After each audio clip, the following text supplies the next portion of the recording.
पिंटू चौधरी हमको फ़ोन किया कि भैया यहाँ हमारे घर में नाजायज़ ढंग से पुलिस घुस गया, उठा के ले जाना चाहता है, आप थोड़ा मदद कीजिए। मैं आया, मैं सारे लोगों को जो दिल्ली पुलिस के साथ कस्बा के एक पुलिस पदाधिकारी थे, गोपी कृष्णा शायद उनका नाम है, जो सिविल में थे, उन लोगों को मैंने पहले बैठाया और बहुत भीड़ इकट्ठा हो चुका था, सबको मैंने हटाया और इन लोगों को पहले मैंने बैठाया।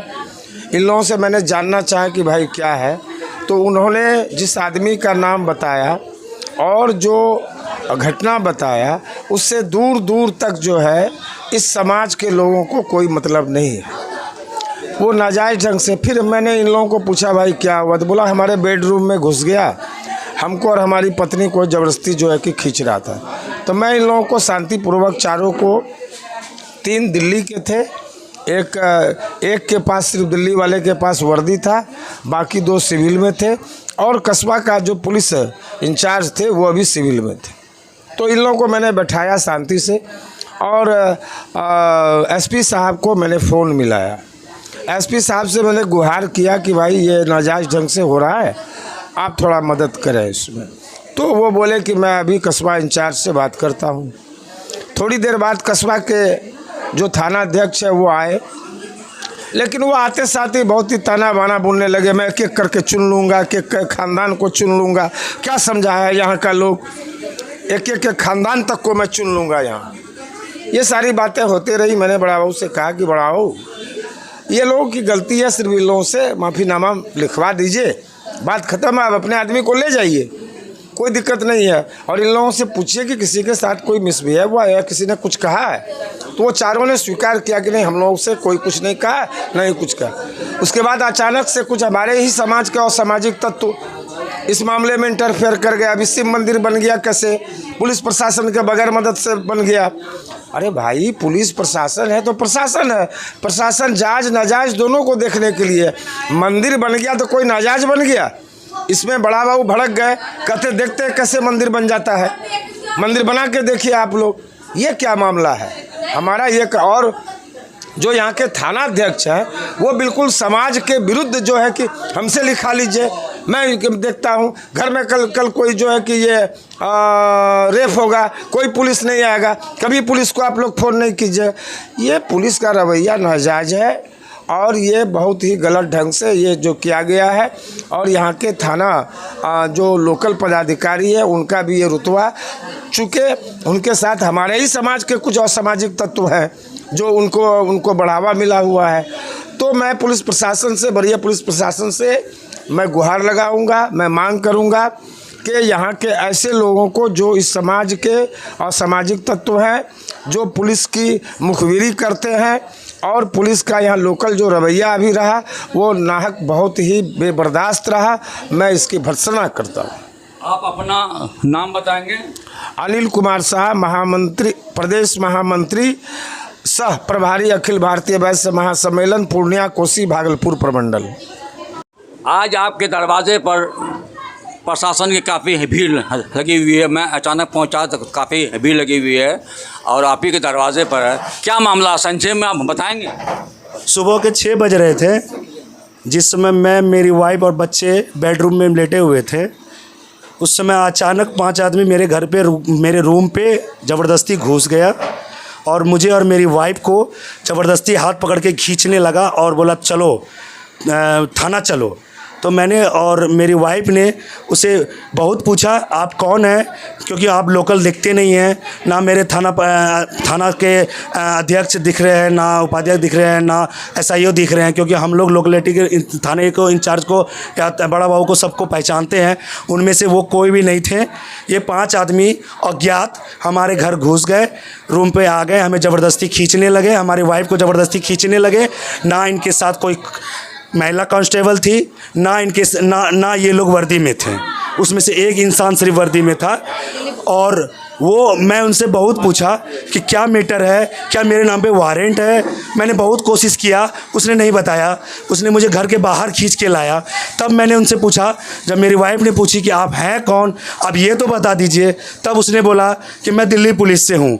तो मैंने उससे बोला, सर आपके पास कोई अरेस्ट वारंट या किसी तरह का लोकल प्रशासन है, ज़रा उनसे हमसे हमारी बात करवाइए।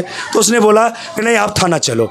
जब मैंने उससे बोला कि अगर कुछ वारंट है या किसी तरह कोई मैटर है तो आप हमको बताइए, तो वो नहीं बताने से पीछे हट गए। तब उन्होंने बोला कि आप मुझे आधार कार्ड दिखाइए। तो मैंने अपने मेरी वाइफ बोली वो नहीं बोला कि आधार कार्ड दिखाओ। कि आप अगर किसी तरह का है तो आप पहचान लीजिए, मैं आधार कार्ड दिखाता हूँ, अगर कोई तरह कोई बात है तो बोलिए। तो मैंने आधार कार्ड निकाल के उनको दिखाया। जब उसने मेरा आधार कार्ड देखा, देखने के बाद मेरे गेट पे बोलता है कि गलती हो गई। गलती नहीं हुई।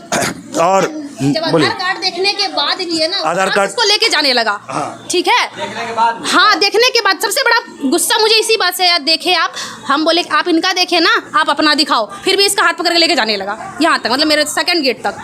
तो मैं बोली पहले अपना आईडी दिखाओ, पहले अपना कागज़ दिखाओ, जो अरेस्ट वारंट है ना वो भी दिखाओ। अगर मैं नहीं दिखाऊँ नहीं जाने दूंगी। उस सेकंड हाथ उसका मैं पकड़ी हूँ, इनको मैं रोकी हूँ। ठीक है, उसके बाद तब वो बोला कि नहीं इसके नाम से ही है। मैं बोली पहला बात फ़ोटो दिखाइए, वो इंसान है कि नहीं है। ठीक है, दूसरा अरेस्ट वारंट दिखाइए, वो कुछ नहीं दिखाया और चुपचाप जाने लगा। तब तक सब मेरांगन का लोग जुटा। उसके बाद बाहर समाज के लोग, समाज, मुझे इस पूरे कांड में पुलिस प्रशासन कोई मदद नहीं करी है, मुझे समाज के लोग लोकल मदद करे हैं। प्रशासन कोई मदद नहीं। वो उल्टा आए, बोलते क्या गलती करी, उसने करा, दिल्ली पुलिस ने किया, मैं साइन करके देता हूँ। क्यों? और दूसरी बात, अगर लोकल प्रशासन से इसने परमिशन लिया, किसी भी लेडीज़ के आने तो लेडीज़ पुलिस रहना चाहिए ना। लेडीज़ पुलिस तो था ही नहीं। और अगर लेडीज़ पुलिस नहीं था तो बेडरूम में वाइफ ही होती है, कोई खाली जेंट्स नहीं रहता है। अगर शादीशुदा है तो आप कैसे घुस गए? नॉक तो कर सकते थे, डायरेक्ट गेट रहता तो कोई बात नहीं है। मेरे पास 3 गेट है, 3 गेट में से एक भी नॉक नहीं किया और ना ही पता करा कि विक्की है। आप अगर मेरे रूम आते हो तो पहले ये पूछिए आप विक्की हो क्या, शकल मैच करिए। आप अचानक से किसी को उठा के लेकर चले जाओगे, ये कहाँ का रूल है? तब मैंने, आपका नाम क्या हो गया? मेरा नाम सोनी कृष्णा चौधरी, आप इनके वाइफ हैं। तब मैंने उनको बाहर में जब पूछा, बहुत मुश्किल से जब पूछा तो उसने बताया कि मैं एक कागज़ निकाला। फिर उस कागज़ को देखते हुए बोला कि मैं अजय सिंह को मैं खोज रहा हूँ और आपका तो नाम, मेरा घर का नाम कृष्णा है और पिंटू है और कृष्णा चौधरी है। जब उसने वेरीफाई किया तो उसने बोला कि नहीं ये गलत हो गया हमसे और मैं किसी और को खोज रहा था। तो पब्लिक ने जोड़ दिया तो, वरना इसको उठा के हमसे लेके चले जाते। अगर पब्लिक, हम, मुझे लगता है प्रशासन नहीं साथ दिया, सीधी सी बात है। समाज के लोग आपको साथ दिए? बहुत ज़्यादा है, समाज में रहते हैं। अगर एक का इज्जत खराब हो रहा है तो पूरा समाज का खराब हो रहा है, पुलिस प्रशासन का नहीं होता है।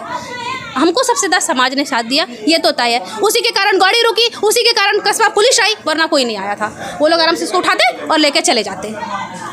तब मैंने जो है उसे बोला, मेरे समाज के लोग बोले तो उसे मैं रोका और समाज के लोग रोके उन्हें। तब लोकल प्रशासन से बड़ा भाव आए और इनका सल्यूशन निकाले। क्या लिख के दिए आपको? तब उसने जो है माफ़ीनामा बना करके मैंने उसको बोला कि लिखित में वे पे हमें दे दीजिए, कल के डेट में किसी तरह का ऑब्जेक्शन ना हो। तब उसने मुझे लिखित रूप में दिए हैं, ये देखिए। पुलिस वाला का मतलब आज का सीधा हो गया है भाई, वर्दी आ गया, कहीं चले जाओ बिना किसी को नॉक किए, किसी को ये बोले। आगे समाज के लोग का कहना था कि ठीक है लिखित वे पे आप ले लिए हैं और फिर आगे देखते हैं, फिर बताते हैं। कस्बा के थाना प्रभारी जो है, क्या आप लोगों को आश्वासन दिए? कस्बा के थाना प्रभारी का कहना था कि मैं लिखित देता हूँ, हमारे ही प्रशासन के लोग से कुछ मिसबिहेव हो गया। तो मैंने उन्हें बोला कि ये दिल्ली पुलिस की गलती है और ये हमारे घर में ज़बरदस्ती हमें उठा के लेके चले गए थे, रोड तक ला दिए थे, हमें वो लिखित में दे।